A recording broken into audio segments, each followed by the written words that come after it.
Olá, seja bem-vindo você que nos assiste ao Frente a Frente que começa agora. A nossa pauta hoje é vasta. Nós vamos entrevistar a professora Arísia Barros, que é coordenadora do Instituto Raízes de Áfricas. E, professora, a pauta é vasta e comecemos justamente com essa explosão de racismo no país em meio à pandemia que vivemos. Qual é a avaliação que se faz sobre esses casos que colocam o Brasil numa condição terrível relacionada à violência contra, sobretudo, negros no país? Olá, Gorete Lima, eu agradeço o convite. E a gente sempre diz que a política da suástica não é uma coisa de agora, sabe? O país fez uma explosão, né, do seu racismo explícito, agora de uma forma bem mais explícita, porque existe um terreno fértil para isso, né? A política criou espaço para que as pessoas pudessem usar o racismo como uma forma de expressão. E aí, quando elas se sentem livres, elas vão demonstrando isso. Né? O Brasil vive um período pandêmico em todos os aspectos, político, né? A questão da saúde, a questão da educação. É um momento muito perverso em que a maioria das pessoas, a grande maioria das pessoas que sofrem, né, de uma forma mais explosiva é a população negra. E isso é terrível no país em que o povo preto, né, tem essa história de luta maciça. Mas aí a política ideológica, né, falando tanto de ideologias, mas a política deste país agora permite que as pessoas possam expressar toda a sua repulsa ao que é diferente. Professora, e quais são os instrumentos que a sociedade brasileira dispõe para contrapor essa situação? É interessante, Gorete Lima, que eu estava assistindo a entrevista com a Luísa Trajano, né, a dona do Magazine Luiza, quando ela dizia: nós precisamos fazer uma campanha educativa contra o racismo, mas nós temos os instrumentos, nós temos o Estatuto da Igualdade Racial, que não é efetivado, nós temos a Lei 10.639, que trabalha essa questão antirracista a partir da escola, a partir das crianças. Né? Esses instrumentos não são viabilizados porque o Brasil não tem interesse em trabalhar o racismo. O Brasil é um país extremamente conservador, extremamente radical em seus princípios hegemônicos, sabe? O Brasil pensa como um homem branco e cristão. Tudo que sai dessa linha é considerado inferior e diferente. Bem, eu pergunto sobre justamente essa primeira reunião do Comitê Gestor Estadual da Primavera Negra em Alagoas. O que dizer dessa experiência e como, através, né, desse comitê gestor, pode-se ampliar as políticas e as formas de combate ao racismo, né, e toda a sua forma que é colocada sobretudo aqui em Alagoas?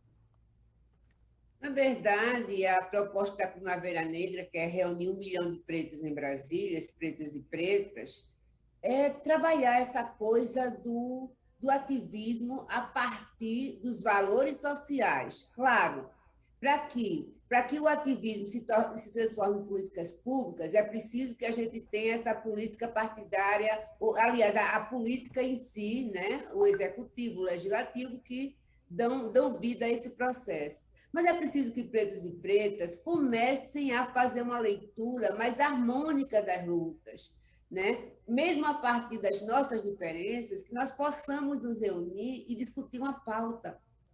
Pauta essa que depois de, digamos, pronta, a gente divide com os parlamentos. Mas é importante que, mesmo dentro da diferença, a gente descubra o caminho da unidade, que pretos e pretas possam trilhar, né? E possamos trilhar uma linha em que a gente tenha poder de voz e poder de voto. É o processo de reunir as muitas divergências dentro de uma linha de coesão. A proposta surgiu nas redes sociais, né?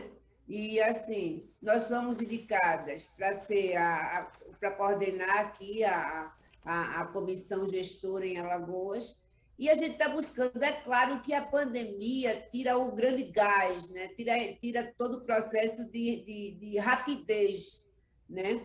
Mas estamos fomentando uma comissão para que a gente possa reunir pessoas a partir delas, estudar uma realidade para Alagoas. Quais são os pontos que precisamos focar em Alagoas na questão racial? Eu diria que todos. Mas a gente vai precisar escolher pontos prioritários e levá-los como pauta. Por que Alagoas, a terra preta de Zumbi, a terra preta dos quilombos, é tão invisível para a questão racial? Essa é uma pauta que dá muitas conversas, muitos diálogos dentro dela. Qual a sua avaliação sobre a ação política das mulheres negras em Alagoas, e ampliando essa questão dos movimentos também? Na verdade, eu acho que estamos anestesiados em relação à temática, né? A questão racial. O movimento, assim, como o movimento é amplo, né? E trabalha em casinhas, a gente não consegue ver isso como um montante, né? Como uma política única. Falta unidade na Muita, construção das né? Eu políticas e da defesa eu dessas acredito, políticas? eu acredito que nós não temos força política em Alagoas. O movimento negro não tem força política, entende? Não tem força política por conta do seu esfacelamento, né? Quando a gente busca trabalhar essa unidade, Gorete, se você pensar em cada estado do Brasil, nós temos uma representação política no parlamento, em Brasília, na Câmara ou no Senado. Eu conversei isso com o senador Renan Calheiros. Nós não temos representações preta de Alagoas. Isso é incrível. Nós não temos alguém que defenda ou proponha políticas para a população preta das Alagoas. Mas já Né? há o E assim, surgimento, não é? Aqui em Alagoas, um núcleo LGBTQIA+, recentemente construído, não é? Qual é a perspectiva que se tem diante dessa novidade? na verdade, o núcleo nasce como incrível, mas nasce como uma política para pretos também. Porque nós provocamos o senador Renan Calheiros, porque o MDB não tinha essa discussão. Ele disse: não, vamos fazer. E me convidou para articular isso, né? Dentro da questão LGBT, a gente precisa também trabalhar as diferenças. O que é ser LGBT e o que é preto LGBT, ou preto LGBT, né? A questão da questão da idade dentro do processo. A questão da mulher que é invisível em Alagoas, né? São essas questões que a gente levou para o senador. Alagoas tem uma resistência muito grande em discutir a questão da criança trans, né? Nós não temos essa discussão. E aí esse espaço, mais como espaço de conhecimento e produção e partilha de conhecimento, é para que a gente possa direcionar ou trazer mais algumas questões para que elas possam ser discutidas, debatidas e, quem sabe, virar projetos de lei. Pois é, mas essa oportunidade de se criar um núcleo, digamos assim, há muito tempo não se via uma mobilização dessa natureza. Isso abre uma esperança, não, professora, para sair daí propostas até de encaminhamento de projetos de lei no âmbito do Estado, mas quem sabe também no plano nacional, numa articulação com outros estados, não? Não, na verdade, quando a gente pensou, não foi nem a articulação no Estado, foi a articulação nacional mesmo, foi bem Uhum. mais amplo. E aí, também foi outra proposta que levamos para o senador, para que esse núcleo fosse coordenado por uma mulher trans, né? Para que dê visibilidade à questão. Visibilidade. Uhum. E ele deu aceite, a gente está tocando o barco, como diz, né? Nós já temos, já discutimos com o senador o nome da pessoa que vai gestar, né? Vai coordenar esse processo, e é muito importante, porque a gente começa a ocupar espaços. Eu acho que a proposta de todo movimento é ocupar espaço, principalmente os espaços que nos levam à formulação de leis, que nos leva à formulação de políticas públicas. E eu saí extremamente satisfeita, né? Extremamente satisfeita, porque a gente continua, são passos de continuidade, né? Apesar desse processo, esse tempo muito caótico, é preciso perceber que existem algumas brechas. E quando elas existem, né, a gente vai e começa a ocupá-las. Bem, a articulação para uma maior participação de mulheres negras em quaisquer movimentos sociais ou de ordem política exige uma mobilização, né? Uma sensibilização. Qual é a forma que a senhora, digamos assim, entende ser a mais prática para obter sucesso nessa busca? Na verdade, Gorete, eu acredito que a tal da unidade, né? O diálogo também entre gerações, né? Os mais novos dialogar com os mais velhos, porque a gente tem todos os movimentos, não é só o movimento negro, a gente vai inviabilizando o que vem antes, sabe? E a luta, claro que a luta precisa se renovar, mas ela tem que aprender a agregar o que foi feito anteriormente e, a partir daí, também trazer novos caminhos, a unidade, o diálogo, a busca de eu sou diferente, sim, mas vamos discutir caminhos de unidade. Porque é assim, eu sempre digo que é assim que o povo branco ganha lutas. Eles sabem das diferenças, na hora que tem que defender algo, eles se unem, e na maioria das vezes eles saem vencedores, né? Eu acho que essa é uma proposta para que o movimento possa dialogar dentro do movimento. Antes de o movimento dialogar com partidos, com políticos, tem que dialogar dentro. Essa conversa tem que ser muito interna, sabe? E aí então, são caminhos. Um dia eu acredito que a gente chega lá. Não sei se eu vou ver isso, mas um dia a gente chega lá. Caminhos que levam ao respeito às diferenças, né? Com Professora, certeza. nós vamos chamar agora o nosso primeiro intervalo e o Frente a Frente está de volta em 1 minuto apenas. Até já.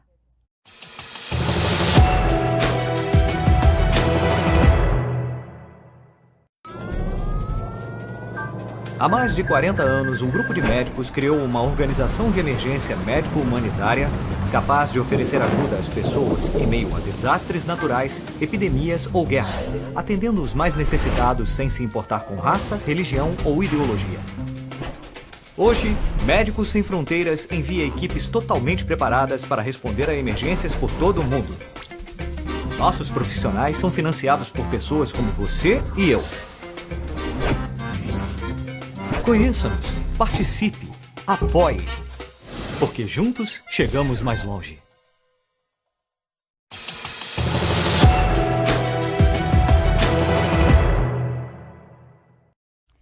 De volta com o Frente a Frente, que hoje recebe a professora e coordenadora do Instituto Raízes de Áfricas, professora Arísia Barros.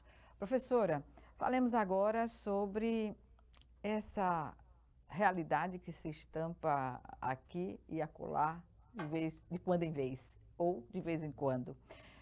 A realidade das mulheres militares. Qual a sua avaliação diante dos últimos fatos ocorridos, sobretudo aqui em Alagoas? Engraçado, a gente vive as regras militares, né, são regras rígidas. Elas vêm sendo reaprendidas de uns tempos para cá. A mulher sempre é aquela cujos espaços são espaços de conquista, né? E esse novo modelo da busca do espaço faz com que as regras digam não. Mas eu acredito que em Alagoas a gente tem, eu acredito mesmo e tenho um grande respeito pelo o Coronel Bittencourt, da Polícia Militar. Ele tem feito esse diálogo muito importante com as mulheres, com LGBTs, com pretos, na busca de criar um diálogo mais aproximado. As regras foram estabelecidas há um bom tempo. E para rompê-las é preciso muito diálogo. E as mulheres precisam realmente desse espaço. Né? O confronto é enfrentamento, mas no caminho desse enfrentamento tem as regras militares. É aí que, como diz a história, o bicho pega. Professora, o que dizer do que representa o Dia da Mulher Negra Latino-Americana e Caribenha, que é comemorado no dia 25 deste mês? O que representa esse dia, essa data, do ponto de vista das lutas das mulheres? Esse dia que você falou das mulheres caribenhas, negras e caribenhas, é o Dia Internacional. O nosso é o Dia de Teresa de Benguela, Dia Nacional da Mulher Negra de Teresa de Benguela, que foi assinado pela Dilma, presidenta Dilma. Uhum. E mesmo assim, mesmo que a gente já tenha um dia nacional, o internacional ainda é muito, digamos, trabalhado. É preciso que a gente foque as nossas mulheres. Nós temos mulheres pretas, latino-americanas maravilhosas, temos, que o Brasil faz parte, né? Mas é importante focar nas mulheres brasileiras, nas mulheres pretas brasileiras. E quando a gente foca nisso, vale lembrar que quem está na militância, quem é ativista, quem tem espaços, pode comemorar, mas a gente tem que focar para as mulheres que estão na base, sem esse olhar de conhecimento sobre seus direitos, né? Vivenciando toda uma carga de racismo estrutural dia após dia. São essas mulheres que precisam ser privilegiadas nas nossas lutas. Né? É muito difícil para todo mundo, mas quem está nas periferias, quem está muito aquém desse processo, precisa ser prestigiado. E o Dia Nacional da Mulher Negra tinha que sair dos palcos, digamos, esqueci a palavra, mas vou lembrar agora, dos palcos normais e ir buscar quem precisa dessa visibilidade, que são as mulheres pretas periféricas. Falemos agora sobre os impactos da pandemia, né? Hoje, as mortes, não hoje, mas desde o início da pandemia, as mortes atingem mais negros e as estatísticas estão aí para comprovar. Por que isso ocorre na sua avaliação e qual é a forma de conter essas mortes nas populações mais pobres do país e tem na sua composição a maioria negra? A pandemia não está dizendo nada de novo. Essa desigualdade sempre existiu, só que ninguém ouve e continua sem ouvir. São os pretos que mais morrem. A primeira pessoa a morrer de Covid foi a empregada doméstica preta lá do Rio de Janeiro. Né? Porque a desigualdade na questão da saúde, na questão da alimentação, traz uma fragilidade para a saúde dessa população. Né? São pretos que precisam, a grande maioria preta, que precisa enfrentar ônibus cheios para trabalhar. Sabe? Mesmo que os governos digam, faz o alerta que é preciso usar máscara e manter o distanciamento social, ele não permite isso para os trabalhadores e trabalhadoras pretos, que na maioria são pretos e pretas. Andar no ônibus lotado para ir trabalhar é pôr a vida em risco nessa pandemia. Em longas distâncias, sobretudo, não é, professora? Por exemplo, um trabalhador que sai do tabuleiro, vamos dizer assim, para trabalhar no centro da cidade, né? Pois é, uma hora e ônibus lotados. Uhum. E quando chove, as janelas são fechadas. Exatamente. Como é que se mantém saúde dessa forma? Como é que se mantém distanciamento social? Sabe? E aí, foi essa população que não foi permitido parar, porque eles não podem parar, porque eles vão morrer de fome se parar. Né? Essa desigualdade é uma desigualdade étnica, não é só se é étnica mesmo. Pretos e pretas estão numa linha invisível de uma pobreza extrema, sabe? Os governos tinham que ter, não é de hoje que a gente fala nas políticas diferenciadas para puxar para cima quem está embaixo, mas isso ainda não foi ouvido como deveria ser, né? Ainda se faz ouvido de mercador em relação à questão. E quando a gente diz isso, a gente também fala na morte invisível dos quilombolas. Os quilombolas têm morrido em Alagoas, e isso é invisível. Alagoas foi o último estado do Brasil a colocar os quilombolas numa linha de prioridade para vacinação. Os indígenas entraram, mas quilombolas tiveram que lutar muito para mostrar essa prioridade. É a negação do ser preto, a negação institucional da importância da luta de pretos e pretas no Brasil. É a negação. Professora, o que dizer, então, nesse contexto da saúde mental? Gorete, a gente tem, o Brasil tem, eu não vou falar no Brasil, vou falar em Alagoas, porque eu sempre digo que não adianta você falar do quintal alheio se o seu ainda está cheio de folhas. Alagoas tem feito, o governo tem feito um trabalho que a gente deve reconhecer muito bom em relação à doença física, mas a doença mental, ela ficou abandonada, ela está abandonada. Espera aí, ele está com problema, ele não baixa. E aí, eu estava conversando com uma colega um dia desse, liguei para ela disse, Arícia, o meu pai surtou.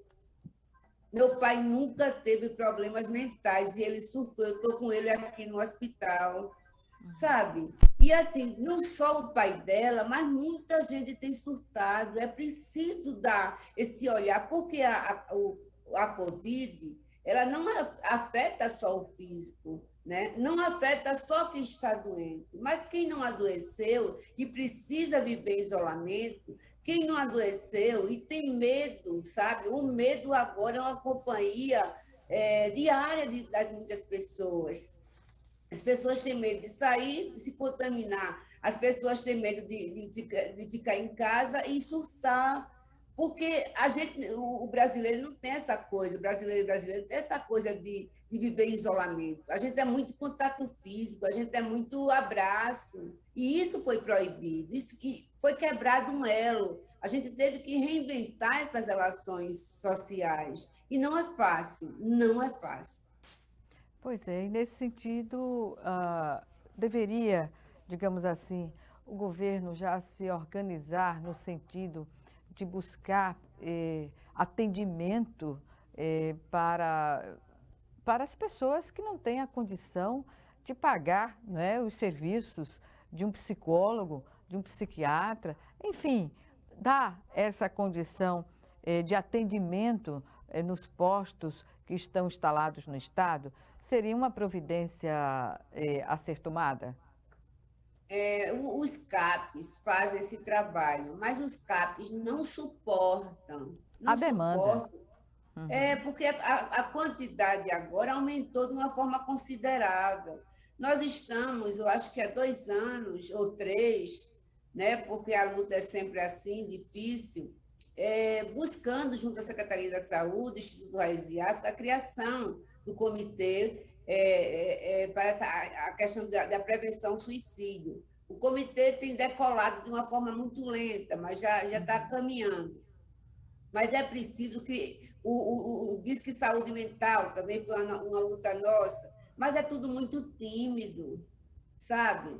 O que se faz? Por que o governo não faz uma campanha na TV? Né? Dar visibilidade a esse processo. É importante. Para dar visibilidade a esse processo, não só a visibilidade, mas a condição de a população buscar o atendimento e este atendimento ser garantido, não é, professora? Porque, como a senhora disse, a demanda é grande, então tem que aumentar o número de profissionais para fazer esse atendimento. Isso, Porque se chega recursos para a saúde, o governo poderia, né, criar um mecanismo para que se saúde mental faz parte da saúde e ela está sendo afetada pela Covid, o recurso poderia ser também para isso. Exatamente. Sabe? É importante que a gente construa hospitais para abrigar o corpo físico doente, mas também precisamos trabalhar a saúde mental da população tutelada. É obrigação do governo, não é favor, é obrigação. As pessoas estão pedindo ajuda. As pessoas estão pedindo ajuda. E é importante que o governo entenda que, às vezes, o que não tem muito destaque, precisa ser trabalhado. As pessoas estão pedindo ajuda. É preciso, sim, cuidar da saúde mental da população em Alagoas.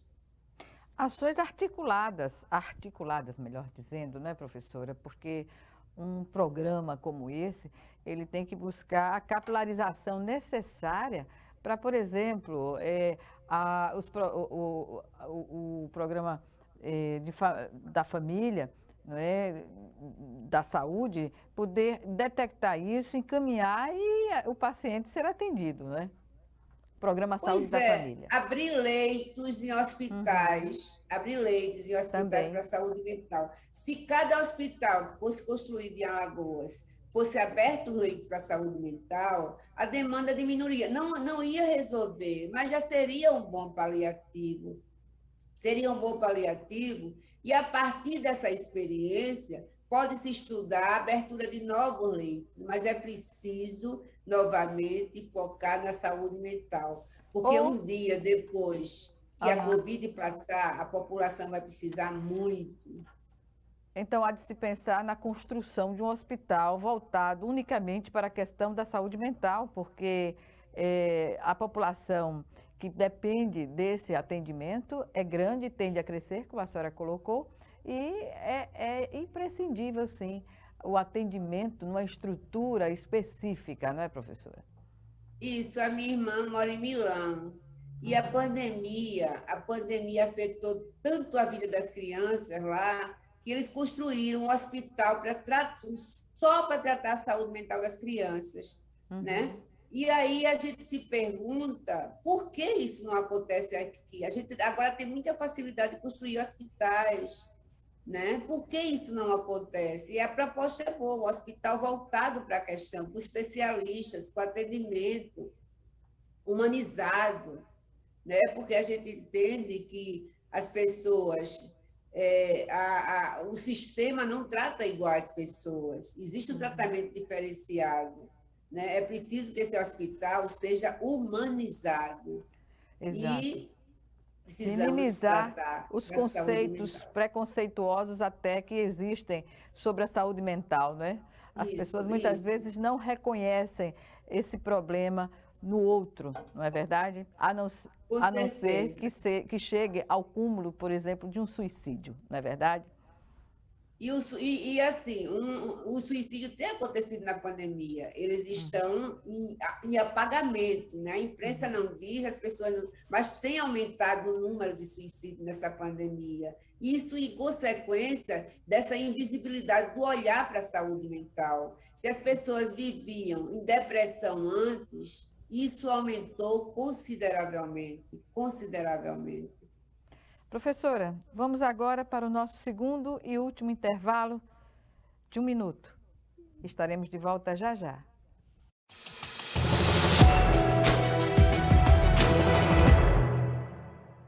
Se tem algo que precisamos ficar de olho, é na segurança das nossas crianças e adolescentes.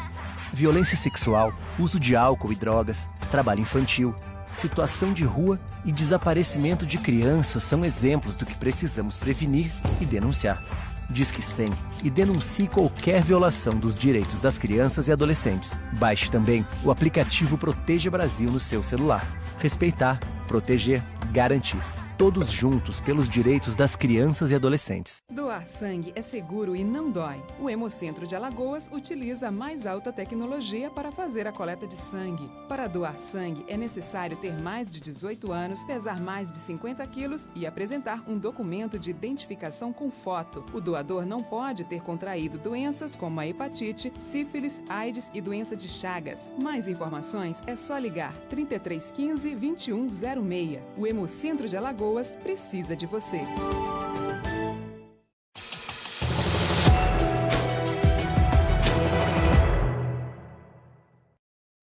Estamos de volta com Frente a Frente para o último bloco do programa, que hoje recebe a professora e coordenadora do Instituto Raízes de Áfricas, Arísia Barros.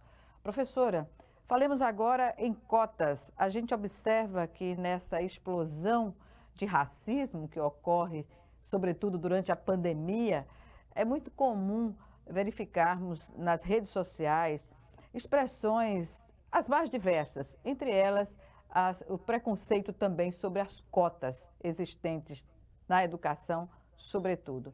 O que dizer sobre isso? O Brasil tem uma resistência, volta sempre ao ponto-chave da resistência aos diferentes, dessa cultura que o Brasil absorveu, essa imagem que ele absorveu como se fosse dele, a imagem eurocêntrica, hegemônica. E as cotas cortam essa questão do privilégio, né, de só as pessoas de alto poder aquisitivo possam cursar a universidade. As cotas criou um diferencial. Nós hoje já temos uma nova linhagem de pessoas com olhares diferentes, com cores diferentes, com caminhos diferentes, com CEPs diferentes. E isso causa transtorno para quem percebe que o espaço é só da pessoa ou de uma comunidade. As cotas consistem em ser a revolução de um país que ainda está, mesmo não sendo tão novo, ainda é resistente à questão das diferenças, dessa aceitação das diferenças. E as cotas chegam para mostrar esses caminhos. Inclusive, é importante dizer que o governador Renan Filho tem no seu gabinete ou na sua mesa a questão do projeto para as cotas no serviço público, né? E elas ainda não caminharam, as cotas raciais, porque elas precisam ir para a Assembleia. Alagoas precisa realmente dar esse pulo da diferença ao acatar as cotas no serviço público. É um dos poucos estados no Brasil que ainda não tem, um dos poucos estados que tem como referência o Quilombo dos Palmares, né? E aí as cotas chegam, existe a resistência, né? A questão do racismo estrutural, mas é preciso que a gente comece a criar estratégia para quebrar essa resistência. E as cotas do serviço público, o governador Renan Filho é uma delas. Estratégias, a senhora falou. Que estratégias seriam colocadas, digamos assim, como prioritárias no embate dessa questão? A questão das cotas, a estratégia é possibilitar as cotas, entende? Não tem mais o que discutir, não tem mais o que dialogar.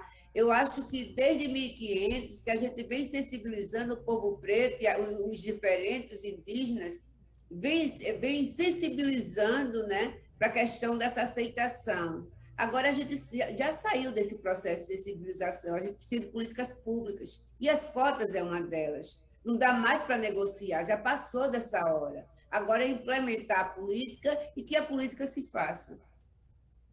Pois é, o ensino remoto, durante essa pandemia, evidenciou as diferenças de uma forma bem mais eloquente. Até porque o aluno que vai à escola pública, necessariamente, ele não tem, na sua maioria, a condição de ter um computador em casa para auxiliá-lo na aprendizagem escolar. O que dizer sobre essa questão? Gorete, a maioria das crianças, eu sempre digo, volta à questão, a questão do analfabetismo em Alagoas tem cor. a questão da pobreza em Alagoas tem cor. A maioria das crianças de escola pública, a maioria, não tem comida dentro de casa, vai ter um computador, entende? A questão do ensino remoto abriu a bocarra para essa desigualdade. Né? Mas é incrível como o governo é alheio a essa questão. É alheio. É preciso criar estratégias, novamente dizendo, criar políticas que possam favorecer quem está lá embaixo. São as políticas diferenciadas. Nunca haverá igualdade se houver os desiguais. E para que os desiguais saiam dessa condição, é preciso que haja políticas diferenciadas para trazê-los para cima. E, a partir daí, a gente falar em equidade. Se existia um buraco, né, enorme na questão da educação e dessas diferenças, agora ampliou. Poucas crianças, a grande maioria das crianças, muitas reclamam que não aprendeu. Eu tenho um amigo de uma colega minha que ele disse que não aprendeu nada esse ano. Não aprendeu, né? Porque a mudança foi muito drástica e não foi acompanhada, institucionalmente não foi acompanhada como deveria ser. Não houve esse olhar prioritário para a educação. Quem tem condições, legal. Quem não teve, teve que se virar. E se virar sem ter os equipamentos... A gente vê, perdão interrompê-la, a gente vê essa falta de preparação quando se liberou as escolas para o funcionamento, quando professores não estavam vacinados, né? Então, as crianças que têm uma condição de não... digamos assim, que não adoecer mais facilmente, mas podem, por exemplo, contaminar os adultos em casa, né? Então, isso é algo a ser pensado de uma forma mais abrangente, digamos assim. Isso, como a Covid é um aprendizado todos os dias, as crianças adoecem e morrem. Hoje morreu um bebê de 2 meses e outro de 9 meses em Alagoas, por duas vítimas da Covid. E nós temos inúmeras crianças que vêm morrendo. Né? O terreno para a educação precisa ser preparado de uma forma novamente humanizadora, que possa agregar todas as pessoas e valorizar a vida do professor e da professora. Se olha muito, aquela velha questão. A Covid é uma doença que impactou todos os setores, todos. Né? Mas foi na educação que a sociedade pediu que os profissionais voltassem a essa cobertura, porque a sociedade não estava acostumada a ter seus filhos em casa, a ter que cuidar dos seus filhos, o dia a dia. Isso cabe à escola. Né? E aí, essa estrutura precisa ser criada. Ainda não existe. Essa estrutura precisa ser criada. Se as escolas públicas eram aquém do processo, com a pandemia, criou-se uma deteriorização, sabe? A educação está com algumas falhas que precisa... E segundo os especialistas, vai levar muitos anos para sanar tudo isso. Porque foram 2 anos perdidos para muita gente, são 2 anos. E a gente não sabe como vai ser 2022, entende? Quais são as estratégias? Já era hora, né, pesquisadores... De programar, né? Pois é. Isso, já passou da hora, buscar caminhos. Como é que a gente vai fazer? Porque está esperando que a pandemia passe. A pandemia não vai passar só assim. Enquanto a população toda não for vacinada, o vírus continua circulando e se metamorfoseando, né? Criando novas cepas, novas variantes. Esse entendimento de se livrar da Covid por rebanho, né? A ciência já mostra que... Os números do Brasil já mostram, né? Que a ineficácia desse pensamento. Agora, professora, gostaria de falar alguma coisa mais sobre essa questão? Não. Então, passemos para uma notícia boa. Uma notícia boa que eu vi, trouxe aqui, trago aqui a essa entrevista. Os baobás do corredor Vera Arruda constam num site em Brasília. Qual o significado dessa ação do Instituto Raízes de África? Na verdade, os baobás é a representação máxima do continente africano. é uma árvore sagrada, sabe? E, para variar, Alagoas não dá nenhuma importância aos baobás. Nós temos a Praça do Skate, que levou muito tempo, né, para que houvesse um olhar mais determinante para ele, mas ainda não é o olhar, ele não faz parte da cultura do turismo em Alagoas. E agora que a gente veio morar aqui no Vera Arruda, o Corredor Vera Arruda é o espaço que concentra a maior população de baobás em Alagoas. Nós temos 3, 4, nós temos 8 baobás aqui. 8 baobás que ainda são invisíveis. E aí, quando a gente fez essa matéria para o blog, um especialista de Brasília entrou em contato e pediu para registrar os baobás, registrar no site dele, né? Porque ele tem o registro de todos os baobás do Brasil. E agora a gente vai entrar no processo de buscar a prefeitura para tombar esses baobás, né? Pernambuco tem uma história linda com os baobás, Alagoas não, e eu nunca entendo Alagoas. E como a gente está situado aqui num espaço onde tem um número importante de baobás, uma população importante, é preciso que a Prefeitura de Maceió crie esse olhar histórico para essas árvores. É essa a grande proposta. E com relação à plataforma virtual para o Museu da Arte Negra, o que representa? Foi o Instituto que trouxe as cinzas de Abdias para Alagoas, né? Nós conseguimos reunir 1.000 pessoas na Serra da Barriga nesse dia, e houve uma pleide de profissionais negros, pretos, que vieram de fora, de África, e assim, a coordenação foi do Instituto do IPAFRO, da viúva de Abdias Nascimento, e Abdias é ícone da história negra no Brasil. E já existe, né, um museu físico, mas era importante criar um museu virtual, porque estamos na era dessa questão do ser virtual. E assim, possibilitar que as pessoas conheçam a história, porque a história no Brasil é facilmente apagada, né?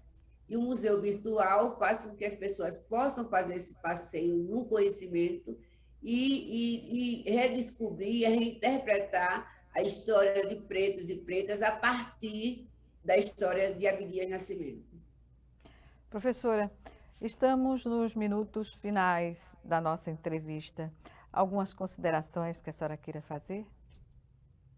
É preciso que a gente peça misericórdia ao universo, que nós precisamos dessa misericórdia, e que a gente entenda que, assim, que esse tempo não é entendível, não é um tempo entendível, mas é preciso que a gente perca essa história de fazer essa polarização política, porque muita gente tem perdido vidas com isso. É preciso focar na vida. Esse é o momento que a gente precisa focar na vida, na qualidade de vida, principalmente na qualidade de vida de quem não tem acesso a ela. E que os governantes desse país, desses estados, entendam que 2022 está na porta, mas cuidar da saúde da população tutelada é uma obrigação que precisa ser cumprida. Seu foco em 2022. E obrigada, Amada, por esse convite. É sempre muito bom estar aqui. Obrigada, professora Arísia Barros. Nós que agradecemos a sua participação, a sua contribuição numa discussão que diz respeito a todos nós. Obrigada e até uma próxima oportunidade. Obrigada. Obrigada a você também que nos assistiu e até o nosso próximo Frente a Frente.